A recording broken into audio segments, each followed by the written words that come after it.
Halo, selamat pagi Bapak dan Ibu semuanya. Selamat menjalankan ibadah puasa bagi Bapak dan Ibu yang menjalankan. Apa kabarnya? Kembali lagi di Philip Morning Market Call edisi 4 April 2022. Semoga kita masih diberikan kesehatan dan selalu diberikan perlindungan oleh Tuhan Yang Maha Esa.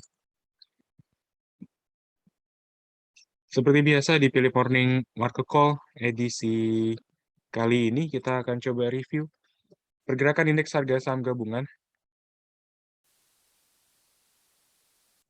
yang ditutup menguat tipis 0,10% pada perdagangan Jumat lalu, yang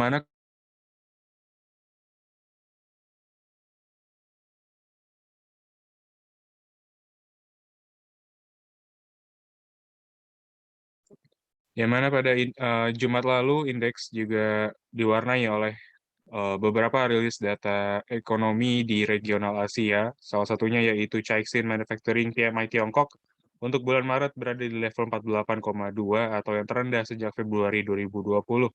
Turunnya kegiatan manufaktur China sendiri mengkhawatirkan dari sisi ekonomi global khususnya regional Asia dan khususnya Indonesia yang memiliki mitra dagang terbesar yang berasal dari Tiongkok. Bank of Japan juga mengeluarkan business survey yang menunjukkan adanya sentimen lebih rendah atau turun ke level eh, plus 14 atau dalam hal ini skala indeks 14 atau dari level sebelumnya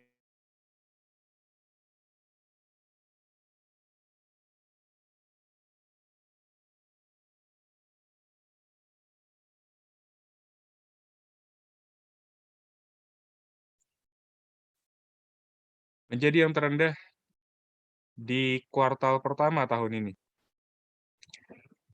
Dari bursa Eropa, FTSE dan juga DAX kompak menguat 0,30 dan juga 0,22%. Sedangkan untuk bursa Wall Street terpantau kompak menguat setelah adanya rilis data non-farm payroll yang menunjukkan bahwa pertumbuhan ekonomi Amerika Serikat menambah sekitar 431.000 pekerja baru selama bulan Maret.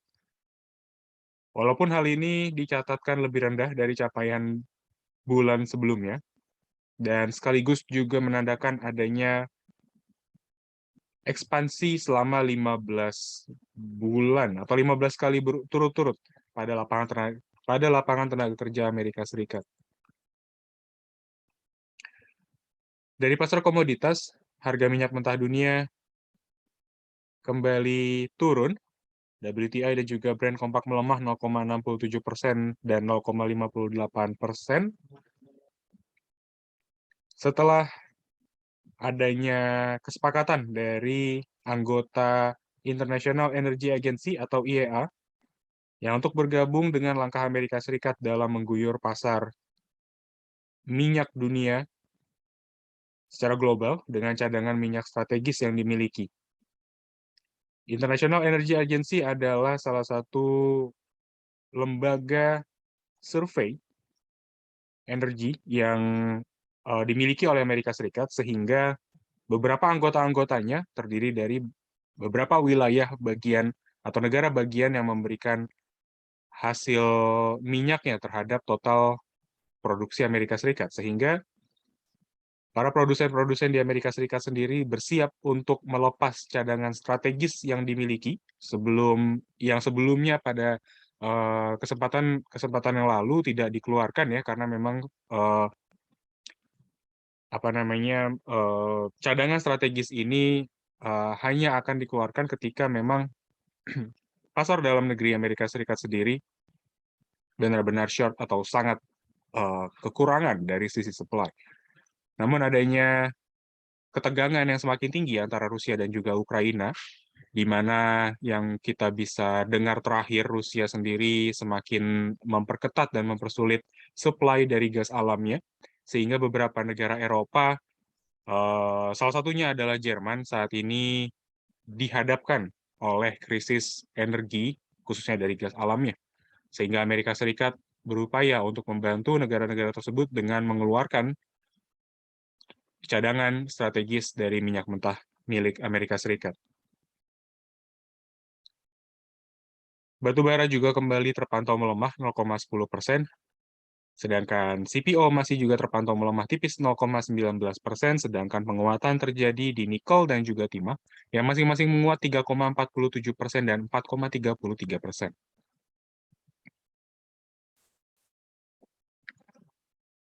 Untuk perdagangan hari ini, kami proyeksikan IHSG memiliki kecenderungan untuk bullish dengan tingkat yang moderate di antara rentang support dan resisten yang bisa dicapai atau yang berpotensi untuk dicapai ada di kisaran 7.045 dan 7.105. Sedangkan kalau kita rekap beberapa berita korporasi, di antaranya ada PT Cisadane Sawit Raya Tbk yang membukukan kenaikan laba bersih sebesar 314,1% menjadi 260,26 miliar rupiah sepanjang tahun 2021.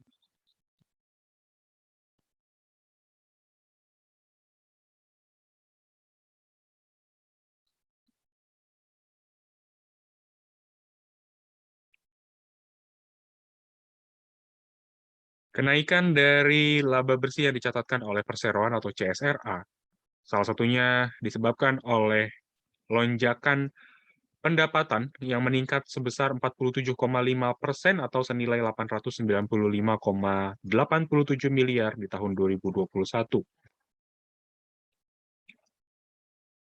Hal ini terutama dipicu oleh naiknya harga jual rata-rata atau average selling price komoditi kelapa sawit yang juga berhasil diiringi dengan peningkatan volume produksi tandan buah segar atau TBS dan inti sawit.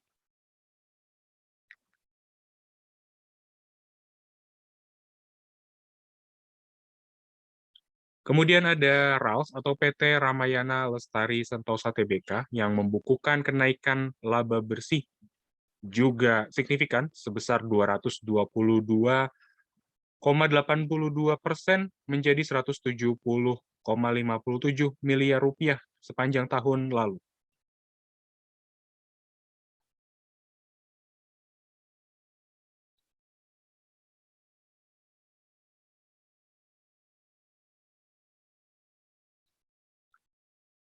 Sementara untuk RALS sendiri, laba bersih yang dicatatkan ini sekaligus membalikan kondisi di mana RALS sebelumnya mencatatkan net loss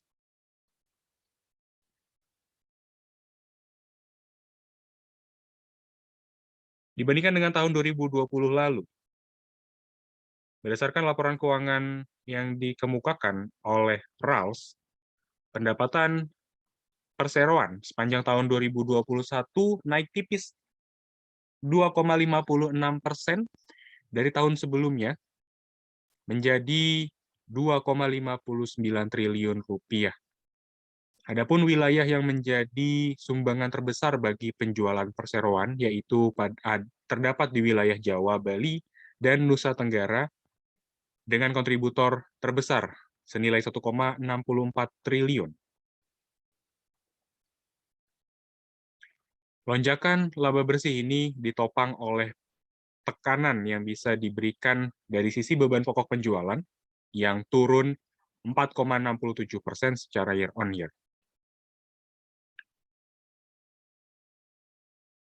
Selanjutnya ada SCMA atau PT Surya Citra Media Tbk mencatatkan kenaikan laba bersih senilai 17,33%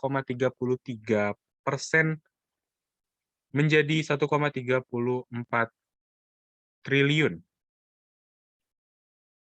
di tahun 2021. SCMA sebelumnya atau di tahun yang sama membukukan kenaikan pendapatan sebesar 16,25% menjadi 5,93 triliun dengan dukungan beban program dan siaran tercatat naik lebih moderate menjadi 2,89 triliun serta beban-beban lain yang juga bisa diefisiensikan oleh perseroan. Pada saat yang bersamaan, perseroan juga mencatatkan pendapatan operasi naik sebesar 78,11 miliar rupiah.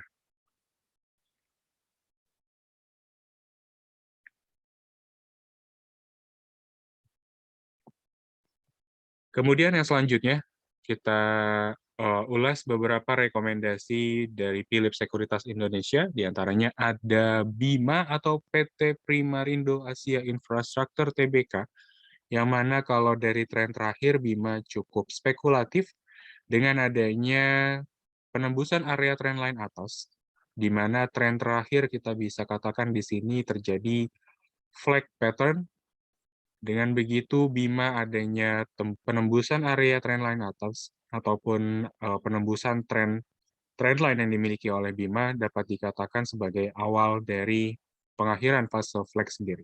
Flag sendiri bisa kita review kembali adalah satu pola continuation, sehingga Bima sebelumnya yang bergerak dalam fase bullish dengan adanya flag yang terakhir seperti ini akan memberikan satu signal yang lebih cenderung kepada arah bullish. Stochastic oscillator masih cukup menarik jika kita perhatikan, sehingga Bima bisa kita sarankan spekulatif buy di area 230 sampai 234, dengan target price pertama berada di 258 dan target price kedua ada di 272. Sedangkan untuk stop loss kami sarankan ada di area support 202. Lanjut ada Temas TBK atau TMAS. Dari Temas sendiri kita bisa review. Untuk saat ini Temas uji kembali area resisten atau bekas supportnya sebelumnya, ada di kisaran 1.600 sampai 1.620. Dengan stochastic oscillator yang sudah bergerak golden cross dan juga masih dalam signal yang bullish, Temas kita bisa rekomendasikan trade buy di 1.620, sedangkan target price pertama kita bisa sarankan di 1.755 dan target price kedua ada di 1.885. Sedangkan untuk stop loss-nya kami bisa sarankan berada di area support terdekat, yaitu ada di kisaran 14.95.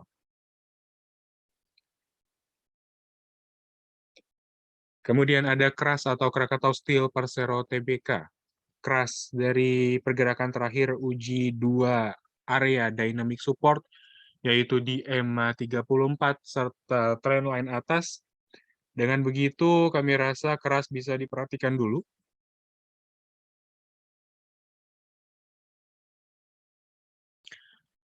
KRAS bisa diperhatikan dengan adanya penembusan area trendline dan juga dynamic support, dynamic resistance. Dengan begitu, trade buy di 362 sampai 364 bisa diperhatikan.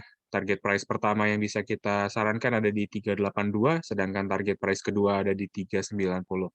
Untuk stop loss-nya, kami sarankan ada di area 346 atau sedikit di bawah dynamic support EMA 21, sehingga adanya pencapaian atau pengembalian pergerakan keras di bawah exponential moving average-nya dapat dikatakan sebagai signal yang cukup berbeda dari yang kita bisa asumsikan pagi hari ini.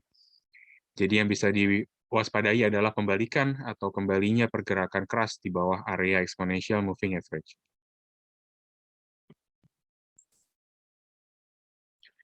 Untuk yang selanjutnya, kita bisa buka sesi tanya-jawab. Dipersilakan menggunakan kolom Q&A untuk bertanya, dan saya akan berikan waktu 1 menit untuk Bapak dan Ibu menuliskan pertanyaan di kolom Q&A. Kita akan kembali 1 menit lagi. Terima kasih.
Terima kasih Bapak dan Ibu yang telah menunggu. Kita bisa mulai sesi Q&A kita dengan pertanyaan pertama.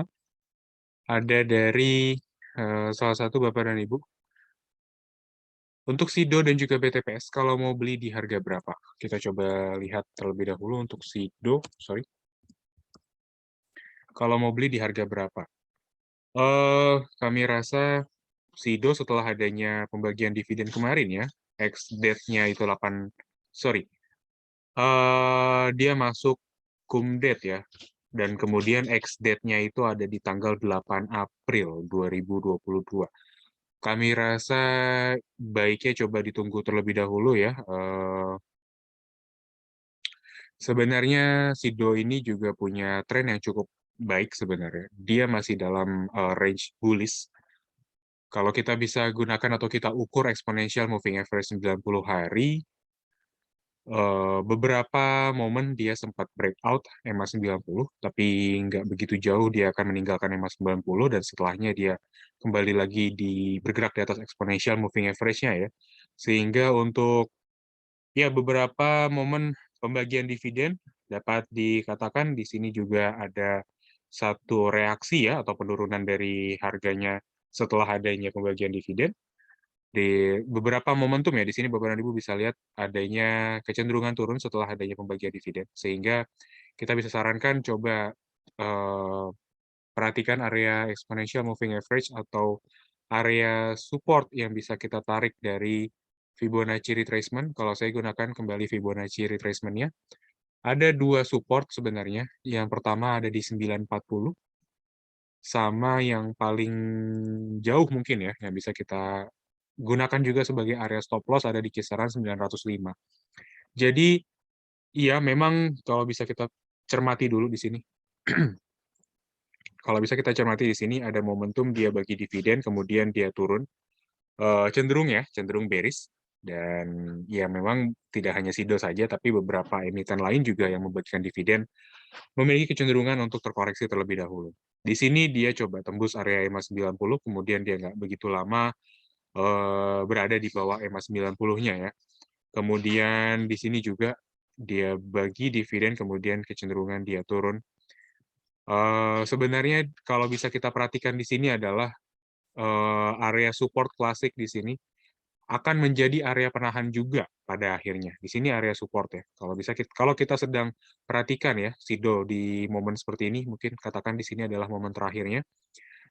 Dia ada bagi dividen kemudian cenderungannya turun, tapi di sini yang cukup menarik dari Sido, dia nggak akan begitu jauh meninggalkan exponential moving average 90, dan bagi support klasiknya yang sebelumnya, ini akan menjadi area pembatasan ya, area batasan untuk menghentikan penurunan Sido lebih dalam lagi.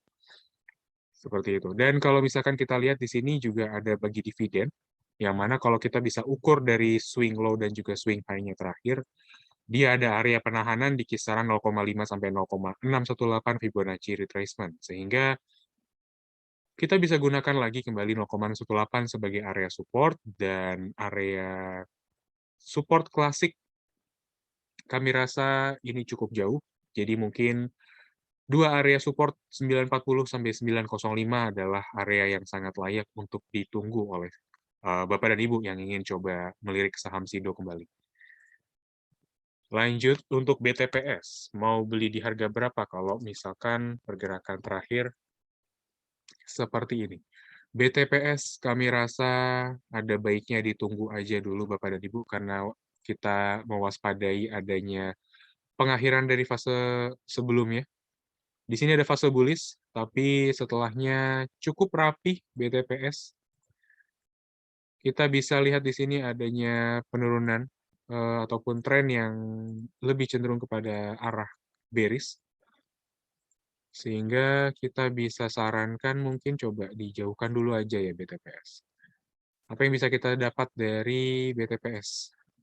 Sepertinya pola ini nggak begitu menggambarkan sesuatu ya, karena dibilang flag, bukan flag ya, dan dibilang triangle pun juga sepertinya bukan, karena di sini ada peak yang lebih tinggi dari swing high sebelumnya. Jadi yang jelas dia ada yang bisa kita cermati ya. Di sini ada swing high, kemudian di sini ada swing high yang lebih rendah lagi, yang kita khawatirkan itu akan memberikan satu pola bearish. Jadi, eh, kita bisa katakan mungkin BTPS adalah area yang paling bisa menjadi area penahanan, itu adalah area saat ini ya, 3287 itu berarti 3290 sampai 3.200 itu udah paling toleransi bagi BTPS. Karena dengan begitu dia akan kembali bergerak di bawah area EMA 24 dan 13-nya, dan ketika ada penembusan di bawah 3.200, semakin mensignalkan adanya keberlanjutan dari fase bearish-nya. Dan support klasiknya di 2930 akan lebih realistis untuk dicapai.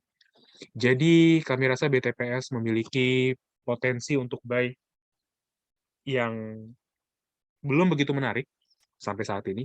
Jadi kami rasa Sido akan lebih menarik lagi untuk diperhatikan. Kurang lebih seperti itu. Lanjut, ada Inco sama SMGR. Bagaimana dengan pergerakan teknikal dan juga advice untuk perdagangan hari ini. Inco pada perdagangan kemarin atau Jumat lalu bergerak menguat 2,99%, menguji area resistennya, tapi pada penutupan perdagangan dia tutup di bawah area resisten atau tutup di bawah atau lebih rendah lagi dari resisten yang dia sempat capai. Kami bisa kembali ingatkan bahwa Inco saat ini berada pada level yang bisa dikatakan cukup tinggi. Kalau bisa kita scroll down ya, atau misalkan kita bisa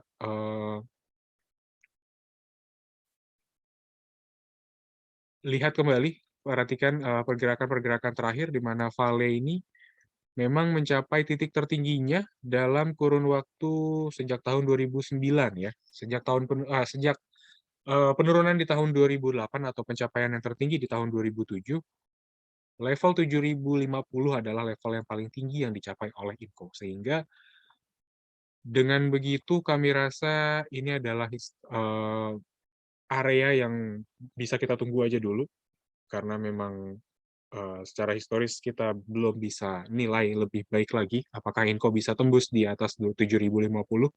Kita belum bisa lihat. Tapi untuk pergerakan teknikalnya, sebaiknya Bapak dan Ibu coba tunggu aja dia adanya pelemahan. Karena di sini dia punya ada gap. Karena gap ini dia masih belum ditutup, kecenderungannya kami rasa dia akan coba tutup dulu gapnya, sampai dia kembali uji area dynamic support dari exponential moving average. Di sini kalau kita bisa lihat ada di kisaran 6.000-an, 6.000 sampai 6.025 kalau bisa dibulatkan dengan fraksi yang dimiliki oleh Inco. Hal itu mungkin bisa diperhatikan terlebih dahulu. Support klasik dia cukup jauh, ada di kisaran 5.450, sehingga mungkin dynamic support di EMA 24 bisa diperhatikan lebih awal. Kemudian ada SMGR. Semen Indonesia Persero Tbk nampaknya masih akan bergerak dalam rentang bearish, masih dalam bearish continuation-nya. Dengan begitu, untuk meminimalisir resiko, kami rasa SMGR belum layak untuk diperhatikan atau dijadikan pilihan trading ataupun investasi, karena dengan adanya penahanan kembali di area EMA 24 akan memberikan satu potensi dia akan kembali bergerak bearish. Cukup rapih kalau kita bisa lihat SMGR dengan polanya saat ini, di mana belum ada breakout yang cukup berarti dari SMGR. Ya, jadi kita sematkan kembali untuk SMGR, tingkat risikonya sangat tinggi dan belum layak untuk dijadikan pilihan trading bagi Bapak dan Ibu. Lanjut, ada INKP sama Adaro. INKP atau Indah Kiat Pulp and Paper. Dari pola terakhir, INKP cenderung bearish dengan pergerakan yang masih cukup berada di kisaran area EMA 24 dan 13 atau yang bisa kita sebut sebagai magnetic zone. INKP dengan pola seperti ini kami rasa belum ada signal yang cukup menarik untuk diperhatikan. Adapun signal dari stokastik RSI akan membawa INKP setidaknya ya. Mungkin dia akan coba uji area resisten terdekat dia sampai 8.200. Itu adalah area yang paling-paling apa ya, realistis untuk dicapai oleh INKP ya pada perdagangan beberapa hari ke depan dengan pola seperti ini. Tapi yang jelas secara keseluruhan pola seperti ini kita belum bisa lihat ada pola apa yang memang terjadi di INKP. Jadi dengan begitu kami rasa ya baiknya INKP coba dijauhkan dulu ya, apalagi Bapak dan Ibu yang memiliki strategi investing atau swing trade yang cukup panjang. INKP mungkin bisa digunakan spekulatif strategi dengan area 8.200 bisa diperhatikan untuk taking profit-nya. Lanjut tadi ada ADRO atau ADARO. Kalau dari ADARO dengan dengan Doji Morningstar-nya dan juga stokastik RSI yang bergerak crossover di area oversold, kami rasa untuk ADARO bisa diperhatikan atau bisa dilakukan trade buy. Dengan area yang bisa kita perhatikan untuk taking profit ada di area 2960, itu adalah area pertama, dan kalau Bapak dan Ibu yang masih memiliki tingkat spekulatif yang cukup tinggi atau kesabaran yang tinggi, bisa tunggu di 3030. Pengecualian kalau ADARO ada penembusan sampai area 2650, di sini ada 2650 adalah area support kuatnya, dalam jangka pendek ya, atau dalam minor trend-nya. Kalau ada penembusan atau pencapaian di 2650, kami rasa secepatnya dilepas aja, karena udah nggak begitu menarik ADARO. Jadi kita di sini coba menangkap peluang adanya Doji Morningstar signal dengan kondisi stokastik RSI yang bergerak di area oversold dengan golden cross terakhir. Seperti itu. 2960 dan 3030 bisa diperhatikan untuk taking profit dari ADARO. Kemudian ada MDKA sama emiten-emiten perbankan yang bisa kita coba review setelahnya. MDKA, kalau kita lihat dari pola terakhir, sebenarnya dia ada satu signal bouncing ya, atau adanya pemantulan di area EMA 13. Stokastik RSI pun juga hampir mensignalkan adanya golden cross, namun dari pergerakan terakhir kami rasa mungkin untuk MDKA ini ada punya peluang atau ruang penguatan dia mungkin ada capai sampai 4720 ya. Kita coba gunakan dulu aja tingkat yang cukup moderate, yaitu Fibonacci retracement 0,618 ya, atau golden ratio dari Fibonacci retracement sendiri. Kalau untuk pergerakan selanjutnya, kami rasa MDKA bisa diperhatikan dulu aja. Apalagi saat ini MDKA juga masih menunjukkan tanda awal ya dari bouncing. Jadi spekulatif lebih tepat, dan MDKA kami rasa pilihan yang cukup layak untuk Bapak dan Ibu yang memiliki tingkat resiko yang cukup tinggi.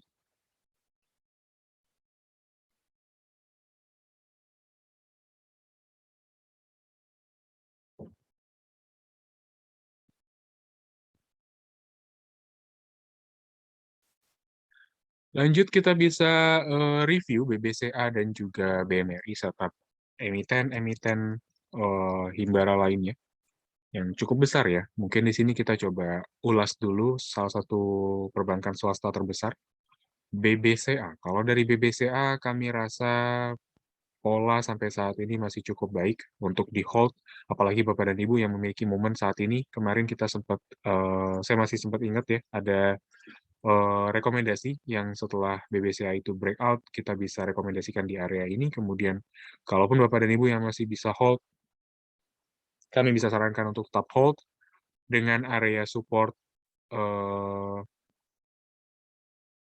Kita bisa coba tarik di sini ya, karena ini yang paling layak untuk ditarik untuk sebagai swing low-nya, seperti itu. Iya, dia punya support mungkin untuk menopang pergerakan dari bullish trend-nya ada di kisaran 7725 atau 7750. Dan Iya, selama dia masih bergerak di atas level tersebut, kami rasa BBCA masih layak untuk ditunggu. Dengan pola seperti ini, kami masih memberikan satu signal hold atau bisa di-buy dengan tren bullish masih cukup terlihat ya, adanya potensi keberlanjutan dari BBCA selanjutnya. Kemudian kita coba bahas untuk Bank Himbara. Salah satunya ada BMRI. Kalau untuk BMRI, kami rasa dia mau coba dulu ya untuk bertahan. Di sini adalah 0,786 dari Fibonacci retracement. Kalau kita lihat dari pergerakan terakhir dengan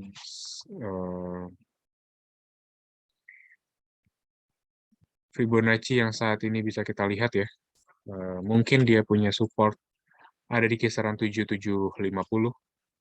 Jadi kalau dia sampai 7750 atau kalau bisa kita lihat historicalnya, dia ada penahanan di kisaran 0,786, yaitu kalau di sini ada di 7.600 7.700 sampai 7.675. Jadi mungkin dua area tersebut bisa diperhatikan, apalagi Bapak dan Ibu yang belum punya, kami rasa bisa diperhatikan 7750 untuk entry buy-nya. BMRI kami rasa masih layak untuk di-hold dengan tren ataupun chart pattern terakhir masih menunjukkan adanya signal keberlanjutan dari bullish trend. Kemudian untuk BBNI, kita bisa lihat BBNI masih cukup rapih dengan area rejection atau area penahanan. Dia punya area penahanan di sini ada 0,5. Kita bisa perhatikan di sini ada pola yang cukup rapih yang bisa diperlihatkan ya atau digambarkan oleh si BBNI ini. Dia punya area juga penahanan di 0,5 di sini, kemudian EMA 24 juga menjadi satu penopang untuk pergerakan si BBNI-nya. Jadi kalau untuk minor trend-nya kembali, kami rasa untuk level selanjutnya ada di kisaran 8.075, bisa ditunggu atau Bapak dan Ibu yang memang sudah melihat adanya peluang ya saat ini karena kebetulan BBNI dibuka menguat dan membentuk satu pola bullish engulfing. Spekulatif buy, kalau Bapak dan Ibu ingin memanfaatkan penguatan saat ini bisa dipergunakan, kita bisa sematkan juga rekomendasi. Tapi kalau mau tunggu lagi area yang layak ataupun yang lebih menarik untuk ditunggu ya, tentunya ada di kisaran 8.075 ya, kalau kita lihat dari historical pergerakan si BBNI-nya. Kemudian yang terakhir ada BBRI. Kalau beberapa emiten lain yang sempat kita bahas tadi masih kita sematkan rekomendasi buy. Kalau untuk BBRI kami rasa dengan stokastik RSI yang nggak begitu menarik, belum ada signal yang cukup oke sebenarnya. Kami rasa BBRI bisa ditunggu dulu aja di area 4610 sampai area 4.560-an. Itu adalah dua areanya, dan kalau kita berkaca kepada historical pergerakan si BBRI sebelumnya, dia memang punya area rejection ada di antara 0,5 sampai 0,618. Jadi 4.610 itu adalah berdasarkan dari dynamic support EMA 24, dan kalau misalkan ingin melihat range yang sama seperti pergerakan sebelumnya, ya mungkin Bapak dan Ibu kita bisa rekomendasikan di 4560 sampai 4520. Itu adalah dua area yang bisa diperhatikan. Yang jelas untuk saat ini BBRI belum bisa kita sematkan buy karena masih ada potensi untuk kembali melemah, terutama pada perdagangan hari ini BBRI juga sudah melemah sebanyak 50 poin atau 1,06%. Dengan itu signal kurang begitu baik ya untuk saat ini yang bisa kita lihat dari live trade. Lanjut ada WIM sama Excel. Kalau dari Wismilak Inti Makmur TBK atau WIM, dia sebenarnya udah uji area resisten. Dengan begitu tingkat resiko tentunya akan lebih tinggi. Bagi Bapak dan Ibu yang belum memiliki WIM, kami sarankan khususnya yang memiliki tingkat resiko yang moderate untuk tidak langsung masuk, terkecuali Bapak dan Ibu yang bisa mengambil risk yang cukup besar. WIM bisa kita rekomendasikan trade buy atau mungkin bisa intraday dengan titik resistennya ada di kisaran 492. Tapi kalau dilihat dari pergerakannya, WIM pada awal pembukaan perdagangan ini dia sempat capai area tertinggi atau level tertingginya, tapi setelahnya dia cukup mulai moderate ya pergerakannya. Sebenarnya ini bisa diwaspadai dulu pergerakannya, apalagi dari capaian sebelumnya memang WIM ini masih dalam batas ataupun area bearish. Seperti itu. Ini agak cukup riskan kalau misalkan kita coba rekomendasikan untuk buy, apalagi Bapak dan Ibu yang memiliki tingkat risiko yang rendah. Kami tidak sarankan, benar-benar tidak sarankan untuk masuk ke WIM. Risikonya sudah mulai ada, dan dengan adanya capaian resisten tersebut, kami rasa WIM lebih potensi untuk terkoreksi ya. Mungkin kita coba lihat Excel. Bagaimana dengan Excel? Kalau WIM ini nggak cocok untuk diperhatikan, bagaimana dengan Excel? Apakah juga layak untuk diperhatikan atau tidak? Kalau dari Excel, pertimbangannya adalah Excel saat ini bergerak dalam fase bearish. Dan bearish-nya ini adalah bearish yang memang signal bearish yang awal ya. Jadi, sorry. Si Excel ini karena dia kemarin sudah berada dalam rentang bullish-nya, saat ini Excel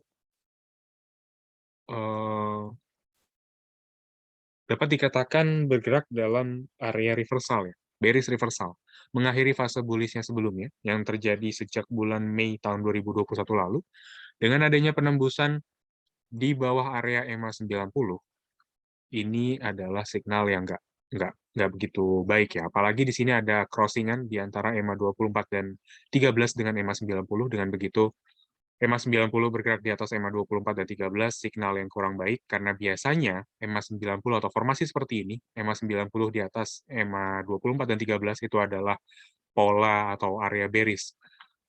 Excel pun juga tertahan di kisaran area EMA 24. Ini makin mensignalkan adanya bearish trend untuk Excel sendiri. Jadi, secara keseluruhan, kami rasa Excel ini punya kecenderungan untuk melanjutkan bearish-nya.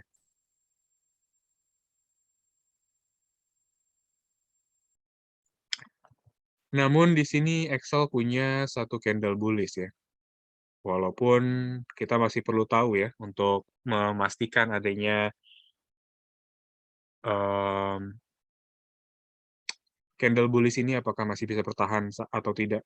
Kita masih tunggu sampai penutupan perdagangan, tapi yang jelas untuk lebih amannya lagi, Excel bisa kita jauhkan dulu aja. Area support di 2530, kami rasa dengan pola seperti ini lebih potensi untuk ditembus oleh Excel. Dengan begitu, Excel bisa kita jauhkan untuk sementara waktu. Dan kalau bisa kita lihat atau kita beri gambaran awal, dengan pola yang cukup rapi seperti ini, kami rasa Excel tidak menutup kemungkinan dia akan kembali uji area support dia, mendekati area support di sini. Support yaitu ada di kisaran 2360 ya. Ini ada potensi dia mengarah ke sana, seperti itu. Apalagi kalau tutup perdagangan hari ini dengan posisi yang bearish. Lanjut, kalau dari S-Hardware, seperti apa? Kalau S-Hardware, dia ada breakout signal. Kami rasa breakout signal ini kurang begitu cukup ya untuk menilai apakah S-Hardware ini layak untuk dibeli atau tidak, atau dikoleksi atau tidak. Karena dari historical, sebenarnya S-Hardware ini masih bergerak dalam fase bearish-nya. Jadi adanya breakout ini, kita masih tunggu lagi adanya konfirmasi apakah S-Hardware ini memang bergerak cenderung di atas EMA 13 dan 24, atau kembali bergerak di bawahnya. Jadi untuk saat ini, kami rasa S-Hardware juga layak untuk dijauhkan terlebih dahulu. Lanjut ada MAPI atau MAP, Mitra Adi Perkasa dari newsletter sebelumnya yang kita angkat. MAPI memiliki kecenderungan yang cukup positif ya, korelasi positif antara momen puasa dan Hari Raya Lebaran. Bagaimana dengan sisi teknikalnya? Apakah MAPI juga menarik untuk diperhatikan? MAPI kami rasa lebih menarik dibandingkan S dan juga pilihan saham lain yang kita bahas sebelumnya, yaitu Excel dan juga WIM. Kalau untuk MAPI, kami rasa ini lebih menarik untuk diperhatikan dengan area penahanan kecenderungan ya. Kita bisa katakan lebih cenderung. Dia punya area EMA 24 sebagai area penahanannya. Kalau bisa kita gambarkan terlebih dahulu untuk apa namanya chart pattern-nya, ya kurang lebih seperti ini ya. Kalaupun tidak begitu rapi, kita bisa gambar seperti ini MAPI dengan area rejection ada di kisaran 0,5 sampai 0,618 Fibonacci retracement. Pola sebelumnya juga ada di kisaran 0,618 Fibonacci retracement. Bagaimana dengan pola selanjutnya? Kita bisa katakan 0,618 dapat dikatakan sebagai area yang layak untuk beli. Jadi untuk posisi terakhir saat ini, MAP atau mitra di perkasa bisa kita perhatikan di 825 ya, 825 sampai 830. Seperti itu. Kecuali memang MAPI dengan Doji ini kita bisa lihat lagi ya, karena Doji ini memang belum ada konfirmasi apakah dia bakal bentuk Doji Morningstar atau tidak. Tapi yang jelas yang bisa kita sarankan atau bisa kita rekomendasikan kalau Bapak dan Ibu masih cukup sabar untuk menunggu, yaitu ada di kisaran 825 sampai 830. Kayak gitu. Tapi ya mungkin cukup menarik kalau sampai penutupan perdagangan nanti MAPI ditutup di atas EMA 24-nya ya, atau bergerak membentuk satu pola bullish atau awalan dari Doji Morningstar. Cukup menarik karena saat ini dia uji area EMA 24 seperti itu. Lanjut ada PTBA sama ABMM.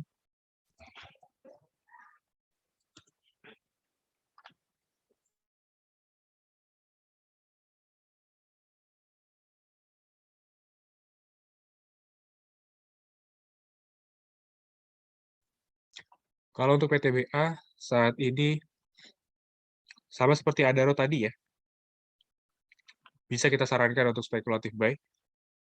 Area resisten yang terdekat ada di kisaran 3450. Namun yang bisa kita consider sebagai area stop loss yaitu ada di kisaran 3260. Itu adalah area paling dekat. Karena sampai saat ini PTBA mungkin bergerak dalam fase pinnen.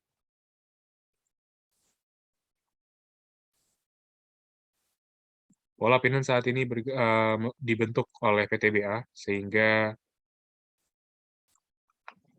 area resisten dan juga support yang bisa kita berikan tadi layaknya untuk diperhatikan. Lanjut ada ABMM.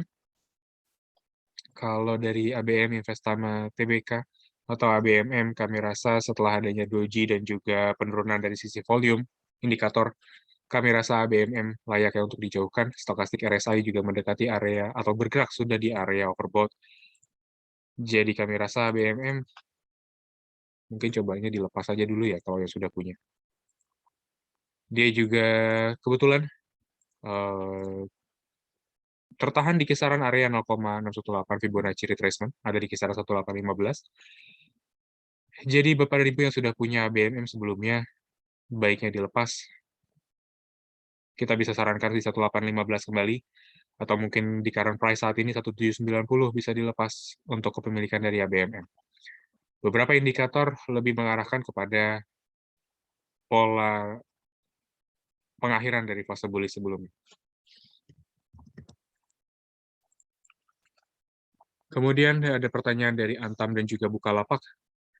Kalau dari Antamnya sendiri, kita bisa katakan di sini ada area bouncing atau area pemantulan di kisaran EMA 24, cukup baik sebenarnya signal seperti ini.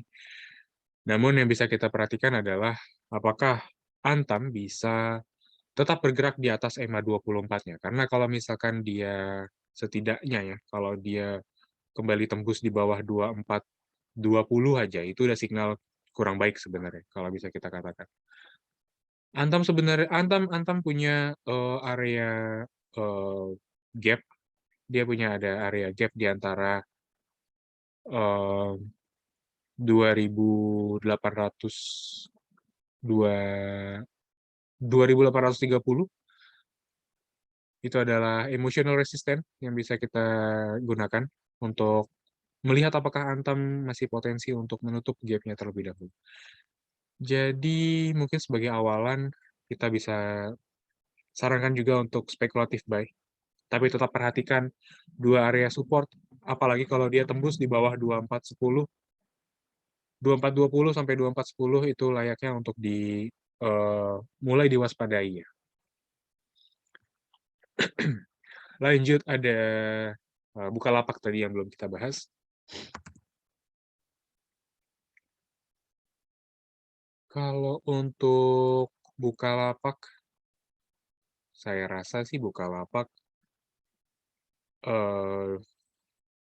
dengan bearish engulfing kemarin, saya lebih sarankan untuk berhati-hati ya, dan tidak masuk untuk Bukalapak saat ini.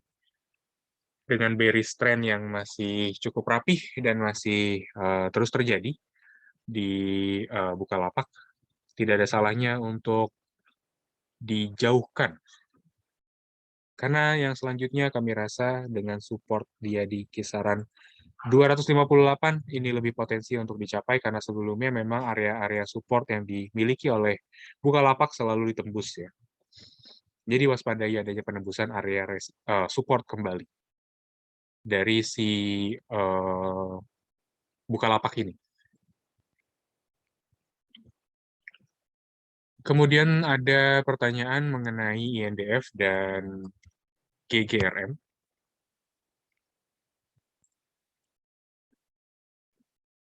Kalau dari INDF, kita coba perhatikan dulu ya INDF. INDF saat ini sedang uji atau tembus area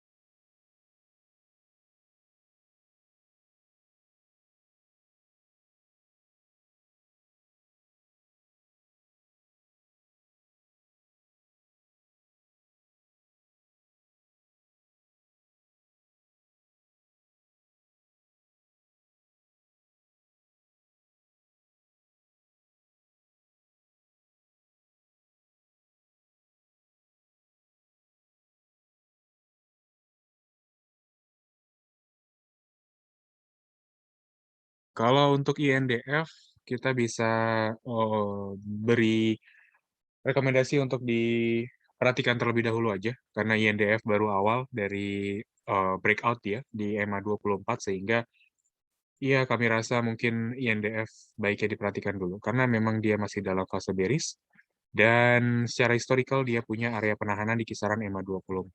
Dengan begitu, kami rasa ini nggak begitu layak untuk langsung masuk ya, karena signal awal tentunya kalau saya pribadi lebih melihat signal awal itu sebagai area yang belum layak untuk dibeli.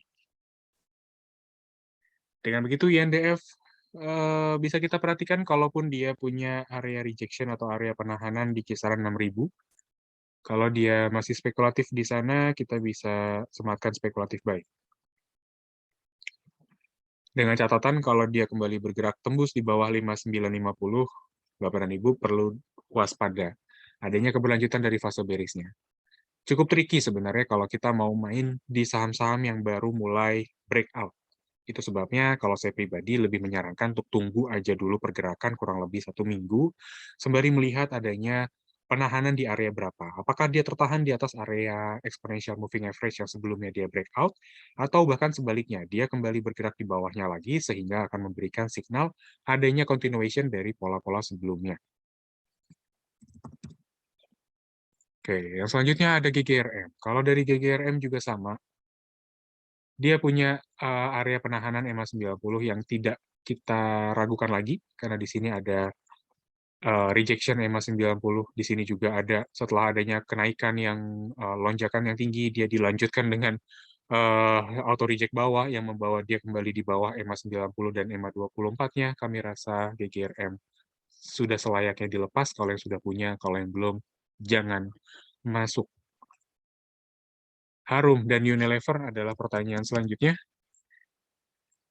Kalau dari Harum Energi juga sama, dia punya gap di sini.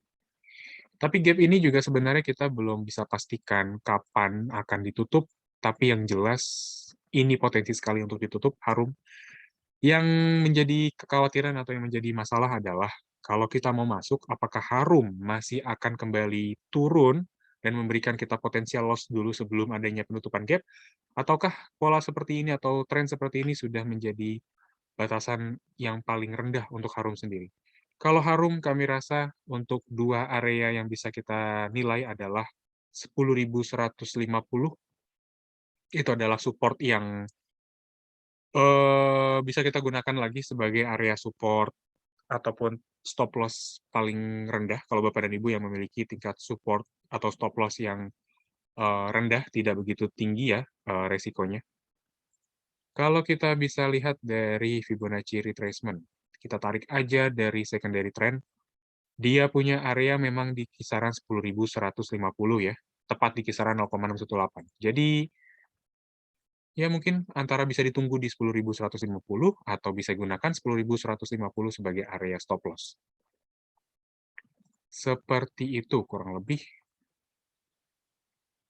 Ada Unilever juga, UNVR. Apakah Unilever akan merasakan sentimen positif dari momen puasa dan lebaran ini? Kami rasa Unilever dengan teknikal terakhir yang bisa kita lihat di sini ada three black cross. Dengan begitu Unilever ada baiknya dijauhkan, apalagi kalau dia tembus area EMA 13 dan 24 kembali, atau tepatnya berada di bawah 3520, kami rasa selayaknya dilepas atau dijauhkan saja. Unilever kalau sudah punya di pergerakan sebelumnya atau di perdagangan sebelumnya, ada baiknya kita sarankan untuk dilepas. Dengan pola seperti ini, kami lebih melihat adanya keberlanjutan dari fase bearish-nya ya. Jadi dengan begitu, ya mungkin Unilever ini adalah pilihan yang kurang layak atau kurang cocok ya. Kurang menarik, bisa kita katakan seperti itu. Lanjut ada Pewon sama Jasa Marga. Jasa Marga cukup menarik sebenarnya kalau kita lihat adanya kebijakan diperbolehkannya mudik dan juga kasus COVID yang terus turun. Kita coba lihat nanti Jasa Marga ya, bagaimana dengan polanya. Kalau untuk Pewon sendiri, kalau kita bisa lihat saat ini, Pewon sedang mencoba untuk bouncing, bertahan di kisaran area EMA 90, yang mana kalau sampai penutupan perdagangan hari ini, Pewon masih tertutup di zona positif atau di atas EMA 90, kita bisa sarankan untuk langsung trade buy di perdagangan selanjutnya. Karena ini adalah signal yang cukup baik, dia sudah sempat tembus area EMA 90, di area ini dia tembus, kemudian area EMA 90-nya menjadi area penahanan. Area support klasik yang menjadi penahanan juga di area 476 atau bekas resisten yang dia tembus sebelumnya. Pewon sebenarnya kalau saya pribadi ini lebih melihat sangat menarik ya. Kalau dilihat hari ini dia coba bentuk bullish.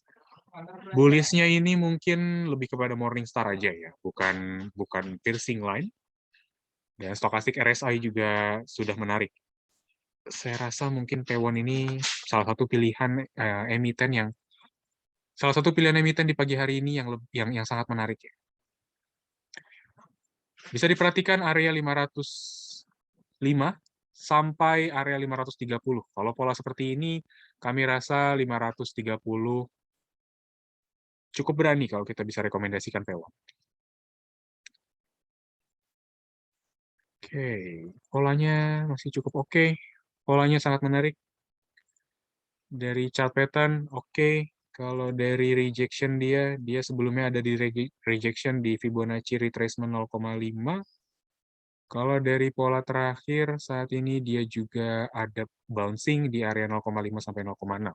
Jadi, ya, P1 layak untuk kita rekomendasikan di perdagangan esok hari. Trade buy. Kita sematkan untuk P1.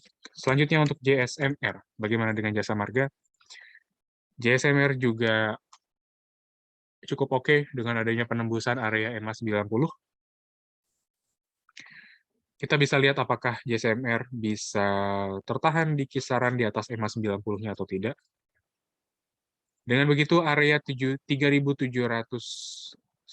ya, 3710 layak untuk ditunggu untuk jasa marga. Kalau apalagi Bapak dan Ibu yang belum punya, saya lebih sarankan 3710. Kalau yang sudah punya, tentu dengan pola seperti ini, kami sarankan untuk tetap di hold.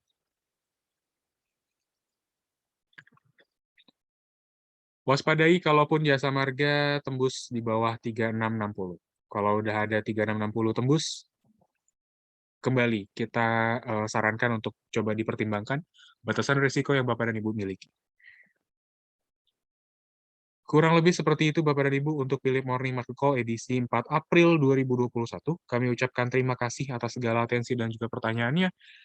Kurang lebihnya mohon maaf bila ada pertanyaan ataupun pembahasan yang belum sempat kita bahas di pagi hari ini. Semoga di pertemuan selanjutnya kita bisa bahas ataupun jawab pertanyaan dari Bapak dan Ibu. Dan akhir kata terima kasih. Selamat melanjutkan aktivitasnya kembali. Sehat selalu dan selamat melanjutkan ibadah puasa bagi yang menjalankan. Terima kasih, salam cuan.